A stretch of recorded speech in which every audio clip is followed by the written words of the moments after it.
Lynette Scavo brought fried chicken. Lynette had a great family recipe for fried chicken. Of course, she didn't cook much while she was moving up the corporate ladder. She didn't have the time. But when her doctor announced Lynette was pregnant, her husband Tom had an idea. Why not quit your job? Kids do better with stay-at-home moms. It would be so much less stressful. But this was not the case. In fact, Lynette's life had become so hectic, she was now forced to get her fried chicken from a fast food restaurant. Lynette would have appreciated the irony if she stopped to think about it, but she couldn't. She didn't have the time. Gabrielle Solis, who lives down the block, brought a spicy paella. Since her modeling days in New York, Gabrielle had developed a taste for rich food and rich men. Carlos, who worked in mergers and acquisitions, proposed on their third date.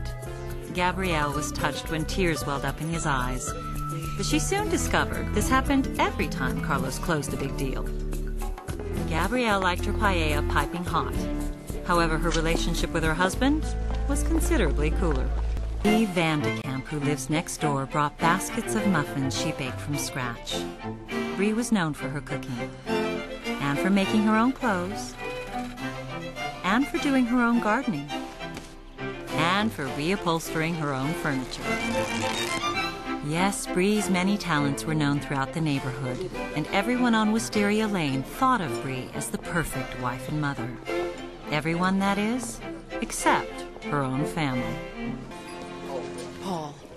Susan Mayer, who lives across the street, brought macaroni and cheese.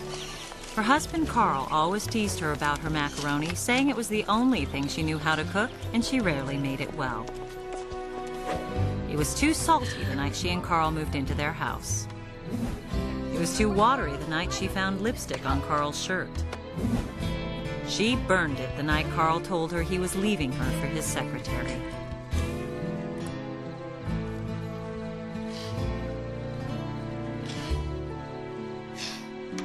A year had passed since the divorce. Susan had started to think how nice it would be to have a man in her life, even one who would make fun of her cooking.